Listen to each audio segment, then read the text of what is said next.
Mirë se erdhët të gjithë në konferencën e fundit të shtypit sot në vijim të konferencës ndërqeveritare midis BE-s dhe Shqipërisë. Sot janë me ne Ministri i Shtetit për çështjet evropiane Irlandës Thomas Paine, Kryeministri i Shqipërisë Edi Rama dhe Komisionere për zgjerimin Marta Kos. Së pari fjalën e ka Ministri Byrne. Faleminderit shumë. Sot është një ditë vërtet e rëndësishme për Shqipërinë, por e rëndësishme edhe për Bashkimin Evropian. Është një super e martë me një super fund. Sot mora pjesë në konferencën e parë të anëtarësimit me Martën, është e para sot dhe në fakt janë një sër që mbajmë që prej 2002 dhe pata kënaqësi që të kryesoja konferencën e 9 të anëtarësimit me Martën dhe me Kryeministrin Edi Rama. Shqipëria sot ka nisur dukshëm mbylljen e kapitujve negociues. Këshilli ka rënë dakord që Shqipëria është gati të mbyll 3 kapituj negociues që shkencë, kërkim, arsim dhe kulturë dhe marrëdhëniet me jashtë. Shqipëria ka dëshmuar angazhimin e saj drejt Bashkimit Evropian me mbylljen e këtyre kapitujve dhe ne shohim Shqipërinë të hyjë në një fazë të re anëtarësimi. Shqipëria ka çelur 6 grup kapitujt brenda një viti dhe ka përmbushur piketat e ndërmjetme gjatë presidencës së Kipros në maj. Pra, ne vlerësojmë konsistencën dhe angazhimin zoti kryeministër, jo vetëm në zbatimin e reformave, sidomos në sundimin e ligjit, absolutisht thelbësore të gjyqësori, antikorrupsionit që mbeten fakt thelbi i procesit zgjerimit të Bashkimit Evropian. Si presidencë irlandeze do të mbështesim Shqipërinë që të vazhdojë të harmonizojë legjislacionin e vet me akitë evropiane dhe të ecë përpara në procesin e anëtarësimit. Procesi i zgjerimit është një rrugtim transformues. Irlanda e di më mirë se gjithë do thoja, ka dobi për institucionet, për shoqërinë, për ekonominë, jo vetëm të vendeve kandidate, por edhe të gjithë Bashkimit Evropian. Presim me padurim në Këshill që të vazhdojmë të çojmë përpara kandidaturën e Shqipërisë në muajt që vijnë. Faleminderit ministër, më pas fjalën e ka kryeministri Rama. Faleminderit shumë. Ajo çfarë ndodhi tani shënon vërtet një gur kilometrik tjetër shumë të rëndësishëm në rrugtimin e pakthyeshëm të Shqipërisë drejt Bashkimit Evropian. E siç u tha, sapo ram dakord të mbyllim 3 kapituj të rëndësishëm negociator dhe ky nuk është thjesht një hap në këtë proces të gjatë, por një vlerësim i qartë që Shqipëria po ecën përpara, që reformat po japin rezultate dhe që vendi ynë është gjithmonë më tepër i përgatitur për të marrë përsipër përgjegjësitë e anëtarësimit. Sotmja është e rëndësishme edhe sepse thekson një mesazh mjaft të fuqishëm të kësaj të ashtu quajturës epokë e re. Shqipëria jep rezultate, Bashkimi Evropian jep rezultate. Shqipëria ecën përpara dhe Bashkimi Evropian reagon në përputhje me këtë dhe ky është thelbi i procesit. Procesi besueshëm, bazuar në merit nga të dyja anët. E nuk mundem përveç se të falenderoj, Thomas. Ishte jashtëzakonshme, shumë irlandeze, super e martë dhe ashtu siç thash edhe më përpara, uroj që ju ta ruani këtë ambicie dhe të keni vetëm super gjatë gjithë pjesës mbetur presidencës suaj dhe faleminderit Marta që ke qenë kokëfortësisht e durueshme dhe që na ke mbajtur gjithmonë në drejtim pavarësisht pengesave dhe ne po i sjellim standardet evropiane më pranë qytetarëve tanë, po forcojmë institucionet tona, po krijojmë më shumë mundësi dhe po ndërtojmë Shqipërinë që duam të shohim si anëtare me drejtat plota e Bashkimit Evropian. Dhe prova më e mirë e kësaj është që njerëzit duan më shumë, e njerëzit janë gjithmonë e më pak tolerant ndaj asaj që ende nuk funksionon.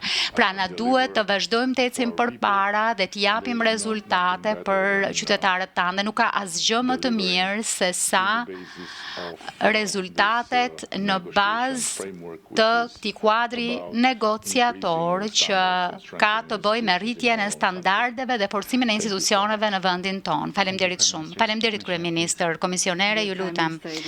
I dashur kryeministër Edi Rama, i dashur ministër, i dashur Thomas, sot mbyllëm, siç dëgjuam, 3 kapitujt e parë me Shqipërinë. Është një moment i madh për Shqipërinë në rrugtimin e saj drejt Bashkimit Evropian. Është një super e martë për zgjerimin dhe Shqipëria është pjesë e saj. I mbyllëm kapitujt për kërkimin shkencor, për arsimin, kulturën dhe po kështu dhe marrëdhëniet e jashtme.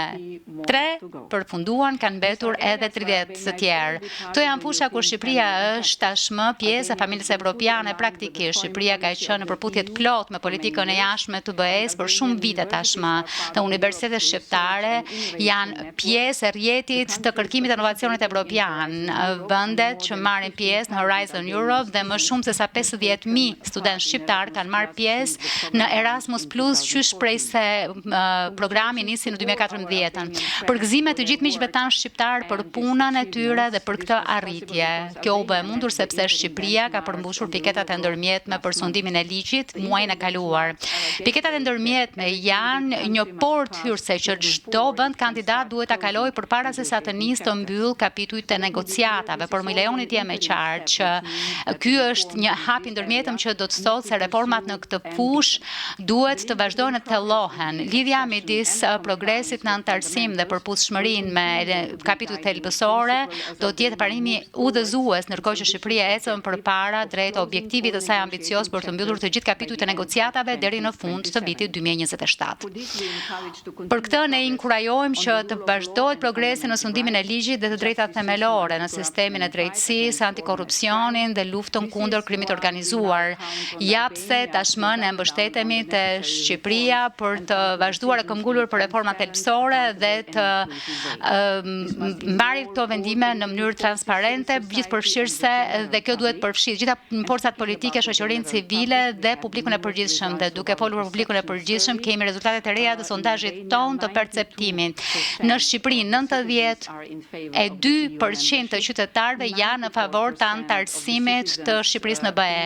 94% të qytetarëve mendojnë se antarësimi do të sjellë më shumë avantazhe, dizavantazhe dhe 93% i besojnë Bashkimit Evropian, rezultati më i mirë nga gjitha vendet kandidate.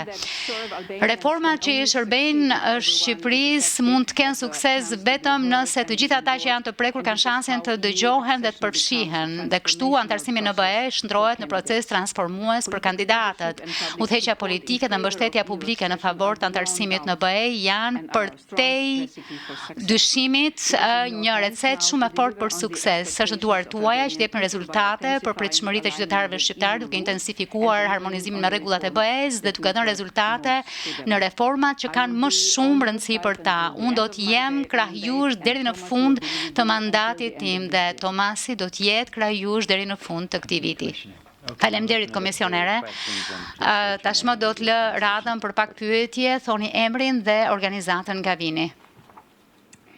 Federico Baccini, kryeministër Rama.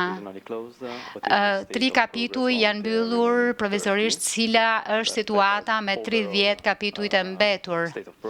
Pra, gjendja ku jemi në gjendjen e progresit për komisioneren Kos dhe ministrin. Në një prej konferencave të mëparshme, ndjes nuk më kujtohet se cila specifikisht, ju thatë se nuk do të keni prehje javët që vinë, sepse do të keni konferenca tjera për antarësim. Pra duat pyes çfarë mund të presim javët e muajt që vinë. A do të presim konferenca antarësimi deri ose përpara mbledhjes së Këshillit, mendoj në 22 shtator. Ajo çfarë është e rëndësishme është që deri më tani jemi në drejtimin e duhur. me kalendarin të jetë ambicioz që është diskutuar e për të cilin është rënë dakord në ndërveprimin ton të ndërsjell me Komisionin. Dhe detyrave të pareshtura të shtëpisë që kemi bërë deri më tani. Thënë kjo, kalendari bëhet gjithmonë më shumë ambicios dhe ne duhet të punojmë gjithmonë e më tepër pareshtur. Në qoftë se atmosfera do të vazhdoj të jetë ajo çfarë kemi përjetuar gjatë kësaj periudhe të fundit, çdo gjë do të jetë aty ku duhet dhe çdo detyrë shtëpie do të bëhet si duhet. Në qoftë se atmosfera do të ndryshojë, atëherë do të shohim, por deri më tani nuk kemi arsye të besojmë se do të ketë një ndryshim atmosfere. Dje, në takimin e koalicionit të vullnetshmëve, pati edhe një qasje, një këndvështrim për këtë proces për vendet që janë në negociata aktive dhe mund të ndjeje lehtësisht se të gjithë janë të prirur që të shtyjnë përpara dhe të gjithë janë të prirur të gjejnë mënyra edhe më të shpejta për ta mundësuar këtë, kështu që jam shumë optimist në mënyrën shqiptare, që do të thotë tragjikisht optimist. Kështu që gati për të ecur përpara dhe për tu përballur edhe me sfidat në qoftë se shfaqen. Por, siç e thash në fjalën hyrëse, presidenca irlandeze na jep komfort sepse Irlanda është një vend që ka dëshmuar përmes shembullit se progresi eksponencial është i mundshëm dhe se irlandezët nuk pranojnë asgjë përveç ekselencës si objektiv. Pra, të jesh i shkëlqyer në objektivin e presidencës do të thotë të mund të mbyllësh më shumë kapituj me ne dhe me të tjerët deri në fund të vitit. Dhe ne ju besojmë miqve tanë irlandez punës që po bëjmë me Komisionin dhe kemi besim të partnerët, kështu që deri tani gjithçka mirë. Ajo çfarë mund të them është që ne do të vazhdojmë ta ndjekim këtë agjendë. Kemi bërë zgjerimin një prej përparësive kyçe të presidencës irlandeze. Shohim një pikë kulmore shumë të rëndësishme në proces, jo vetëm Bashkimin Evropian, por edhe në vendet kandidate për reformat që po kryejnë. Dhe aty ku shohim që piketat janë përmbushur e standardet janë vendosur, ne do të jemi atëherë në pozitën për të patur konferenca të tjera antarësimi dhe është ambicia jonë për ta bërë këtë gjë. Pra, e dinim që do të vinte, por donim të siguroheshim që gjithçka të ishte në vendin e duhur. Ne do ta vazhdojmë këtë punë deri në pushimin e verës dhe pastaj përtej.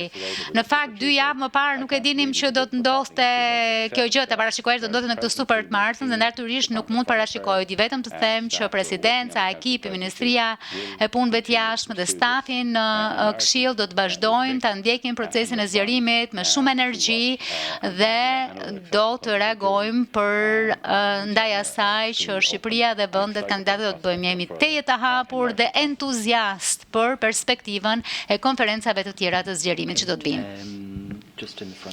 Po, këtu, përpara. Faleminderit. Unë jam nga gazeta daneze. Kryeministër thatë që nuk ka alternativë për kundrejt antarësimit në BE për Shqipërinë.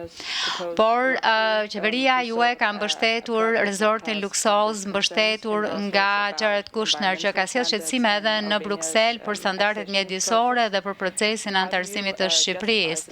Si justifikoni mbështetjen e një projekti që komisioni publikisht, për cilin komisioni ka ngritur publikisht shqetësime sa i takon procesit të antarësimit. Komisionere, nga pikpamja juaj, protestat aktuale në Shqipëri, a mund të ngrënë probleme që do të ndikojnë aftësinë e Shqipërisë për të përmbushur kriteret e antarësimit në BE? Nga vitet e gjata në detyrë kam mësuar që kur thua Bruxelles është një fjalë shumë komplekse, ka shumë organisma dhe ka shumë zëra në Bruxelles. Për ne, të gjitha zërat në Bruxelles janë mjaft të respektueshme, por ka një fjalë që e marrim shumë seriozisht që është zëri i komisionit. Deri më tani më duhet t'ju them se komisioni është në krye të gjithçkaje, duke qenë shumë i mirë informuar, bazuar në fakte, dhe arsyeja pse them gjithmonë, gjysmë për një kohë të gjatë, që në këtë botë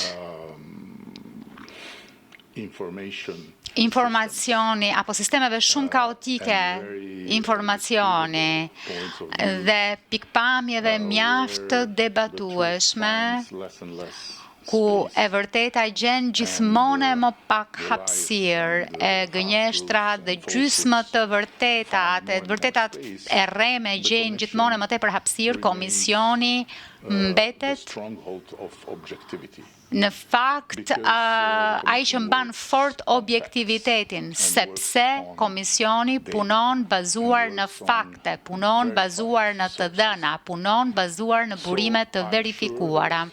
Ndaj jam i sigurt që edhe ju në qoftë se do të kishit interes për faktet, për të dhënat, për burimet e verifikuara, do të kuptonit se nuk ka asgjë për t'u shqetësuar. Projekti është ende punë në vazhdim. Projekti nuk është askund, nuk mund shihet askund dërimtar sepse nuk është finalizuar. Dhe vlerësimi i ndikimit në mjedis është në proces e sipër. Gjithçka po bëhet sipas rregullave qysh prej ditës së parë, pavarësisht emrave.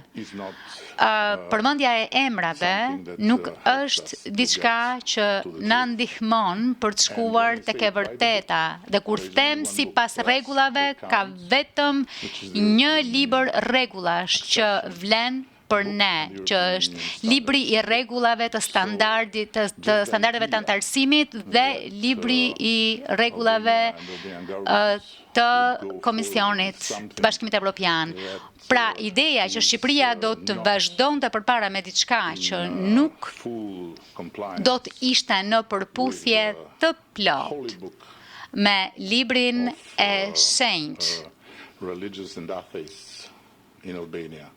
të besimtarëve ateistëve në Shqipëri, që janë standardet e parimet e Bashkimit Evropian, është pretendim pa bazë. Pra nuk ka asgjë për t'u shqetësuar, zero. Ne do të bëjmë një projekt që do të jetë krenari për Shqipërinë e për Europën. Kjo është ambicia ime. Shqipëria duhet ta bëjë realitet për veten dhe për Europën. Dhe sigurisht në proces do të jemi, siç kemi qenë deri tani, shumë rigoroz për të kërkuar asgjë përpos standardeve më të larta. Do të kërkojmë vetëm diçka që do t'i bëj të gjithë krenar që e kanë këtë gjë në mes të Evropës. Në të kundërt nuk do të ndodhë. Ne nuk e shohim rrugtimin e Shqipërisë dhe Bashkimin Evropian në rrezik të probave të sotme që kemi mbyllur 3 kapituj. Lidhur me projektin specifik, mbrojtja mjedisore është pjesë e kritereve të antarësimit në BE, kritere shumë të rëndësishme. Dhe aktualisht ka një sër ligjesh që duhen ndryshuar për të përmbushur këtë kriter. Po edhe përpara se sa të nisnin këto protesta, kishim rënë dakord në Shqipërinë që gjatë këtij viti do të shfuqizoheshin amendamentet e vitit 2024 të ligjit për zonat e mbrojtura, gjithashtu do shfuqizohej ligji për investime strategjike dhe këto ndryshime do duheshin bërë për të mbyllur negociatat për kapitullin 27 që ka të bëjë me mjedisin e ndryshimin e klimës dhe do të inkurajoja autoritetet, siç dëgjuam që do ta bëjnë këtë gjë sa më shpejt të jetë e mundur. E dim që kjo është një çështje shumë e rëndësishme në debatin publik shqiptar. Protestat janë pjesë e proceseve më të gjera demokratike dhe mënyra se si vendet i trajtojnë këto protesta janë pjesë thelbësore e proceseve pluraliste demokratike. Kështu që inkurajoj që qeveria shqiptare të marrë hapa përpara trajtojë shqetësimet e qytetarëve, por është ajo çfarë thash që procesi i antarësimit është një proces në vazhdimsi. Kapitulli 27 është një prej kapitujve më kërkues, kështu që sigurisht jo vetëm për shkak të kësaj proteste, por më së shumti sepse Shqipëria duhet harmonizojë legjislacionin për të cilin kemi rënë dakord kur çelëm grup kapitujt. Jemi të sigurt që asgjë nuk do të ndodhë në këtë fushë që nuk do të jetë harmonizuar me legjislacionin evropian. Edhe diçka tjetër, sepse dua të sigurohem që nuk ka një tjetër keq interpretim të formulimit. Na duhet të shfuqizojmë ligjin për investimet strategjike, që është diçka për të cilin kemi disa kohë që kemi rënë dakord sepse ky ligj ka përmbushur misionin e vet dhe po punojmë ngushtësisht edhe me komisionin për atë që do ta zëvendësoj këtë ligj. Kur bëhet fjalë për ligjin tjetër, nuk kemi asgjë për të shfuqizuar edhe pse ka pasur një rezolut në Parlamentin Evropian që ka kërkuar këtë, por na duhet ta trajtojmë ligjin mbështetur në të gjitha standardet evropiane dhe të ndryshojmë brenda këtij ligji gjithçka që nuk është në pajtim me standardet evropiane, sepse shfuqizimi nënkupton anulim dhe ligji për investimet strategjike do të shfuqizohet, do të anulohet, ndërkohë që ligji për zonat e mbrojtura është një nga ligjet më të mira që kemi. Është një ligj për të cilin kemi punuar shumë fort për ta hartuar. Ligji i parë në vend për zonat e mbrojtura, sepse nuk kishim një të tillë më parë, ashtu siç nuk kishim shumë gjëra të tjera më parë.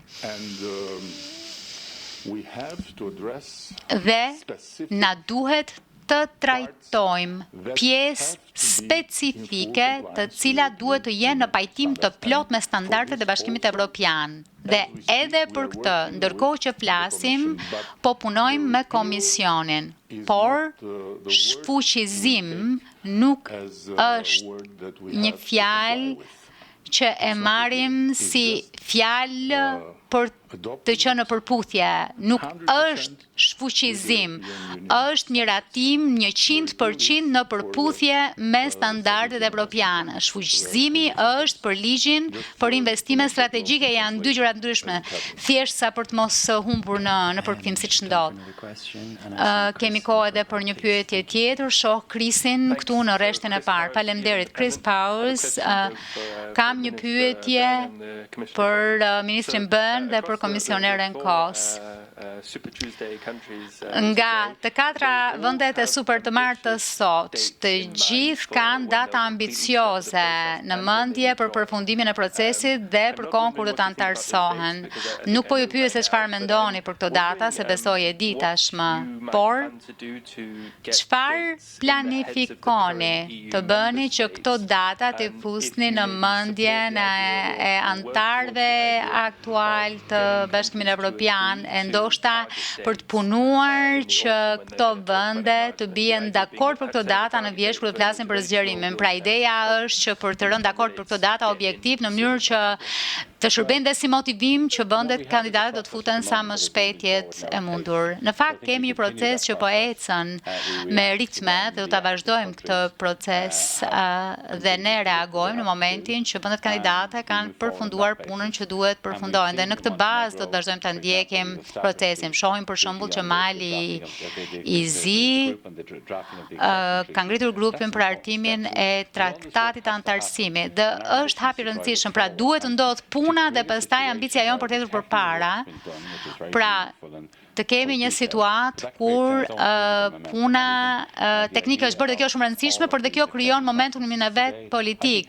Dhe në fakt ideja edhe e kësaj konferencë sot është që ka krijuar një tjetër pikë kulmore politike, që zgjerimi po ceke gjithmonë më tepër se realitet, që në fakt është. Pra na duhet që të vazhdojmë të mbajmë ritmin në këtë proces. Ne shpresojmë që do të jetë rasti që Mali i Zi të përfundojë këtë vit dhe ndërkohë të hartojë traktatin e antarësimit, dhe është e rëndësishme që në fundi shtetet anëtare të ratifikojnë këtë antarësim, dhe e di që Shqipëria dhe vendet e tjera kandidate për antarësim po angazhohen mbi baza dy palëshe në mbar Bashkimin Evropian. Kryeministri Rama që pjesë e samitit koalicionit vullnetshëm pranë në formate shumë të ndryshme, dhe kjo është shumë e rëndësishme.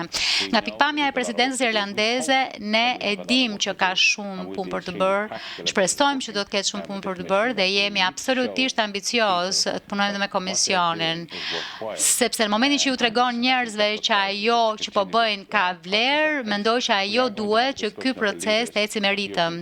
Ne do të kemi një diskutim të udhëheqësve në Këshillin Evropian në tetor, dhe ky mund të jetë një moment tjetër shumë domethënës, sepse duaj që kryeministri dhe presidenti Costa t'ju thonë udhëheqësve ja ku e kemi bërë këtë përparim. Atëherë le të ecim përpara me shpejtësi dhe ta bëjmë realitet këtë gjë. Siç e dini Chris, zgjerimi nuk funksionon me data, por sa më shumë vendi i afrohet fundit të pjesës teknike të negociatave për antarësim, më shumë mund të themi apo më shumë mund të përdorim vite. Po mbështesim Malin e Zi për përmbylljen e negociatave deri në fund të 2026. Është një vizion që e kanë vendosur ata për veten e tyre, dhe ashtu siç tha Thomas më vonë do të shohim se sa shpejt do të ecë procesi i ratifikimit. Dhe më pas ne mbështesim vizionin e qeverisë shqiptare për të mbyllur kapitujt deri në fund të 2027 dhe po mbështetim vizionin e qeverisë së Moldavisë për të mbyllur të gjithë kapitujt deri në fund të 2028-s. Na duhet që të gjithë të jenë në të njëjtën bark, na duhet që spari kandidatët japin rezultate, dhe nuk është e lehtë, po flas edhe për përvojën time, kur Slovenia ka qenë vend kandidat dhe me gjas akit sot janë 3 herë më shumë se sa në vitet kur ne kemi negociuar, kështu që kandidatët sigurisht duhet japin rezultate. Pastaj duhet që dhe Komisioni Evropian të nxit ekipin gjatë tërë kohës, dhe shumë prej tyre janë me mua sot këtu, me të gjithë bashkëpunëtorët, me të njëjtin numër bashkëpunëtorësh duhet të japin më shumë rezultate, kështu që dikush mund të thotë që ne po nxisim përpara procesin e antarësimit, dhe nëse e thonë që po e bëjmë këtë nëpërmjet dhënies privilegjeve vendeve kandidate, kjo nuk është e vërtetë, po e bëjmë këtë përmes mënyrave më të shpejta e më efektive. Për shembull, kemi pasur një proces shumë të shpejtë analizës e legislacionit për Ukrainën dhe Moldavinë. Sigurisht na duhen shtetet dhe sigurisht na duhet një presidencë e mirë që është në fakt drejtuese e procesit, dhe jam shumë e kënaqur që në 4 presidencat e fundit kemi qenë me fat që secila prej tyre e ka pasur zgjerimin si për parësi kyçe dhe për mua, nëse mund ta them, kjo është një recetë shumë e mirë, por është vërtet punë e jashtëzakonshme, më lini t'ja u them. Ekipi im apo ekipet e mia që po punojnë në vendet kandidate, kontrollojnë legjislacionin dhe kur them ekipi im, nuk e kam fjalën vetëm për DGNS, janë të gjitha drejtoritë e përgjithshme të komisionit, të gjithë drejtorët e përgjithshëm, të gjithë komisionerët duhet punojnë për këtë gjë. Vetëm bazuar në këtë mund të themi që për shembull jam pozitive për vizionin 2028-s, në 2028-ën për Malin e Zi. Megjithatë Thomas thatë një gjë shumë të rëndësishme, ajo çfarë ndodh sot dhe po theksojmë këtë super të martë, por po theksojmë edhe që është një vend, një ditë e veçantë, sepse na motivon të gjithë dhe shoh energjinë e veçantë që po shpaloset edhe në vendet e tjera kur Shqipëria për shembull evaluon ecën përpara dhe kandidatët e tjera janë të motivuara. Mali i Zi, që ka një paket financiare që e din sa do të kushtojë apo sa do të kontribuojnë, inkurajojnë dhe të tjerët. Kështu që pres që kjo energji pozitive të na jap edhe më tepër energji për konferencat e tjera ndërqeveritare që do të vinë, do të ketë shumë, Thomas, gjatë presidencës. Dua të falenderoj Marta, ekipin tuaj, ekipin shqiptar, ekipin tim që është ulur aty, të shumë njerëz kanë punuar për këtë gjë. Duam t'ju falenderojmë të gjithëve për punën që keni bërë dhe për punën që do të vazhdoni të bëni. Me këtë do ta mbyllim këtu. Faleminderit shumë të gjithëve.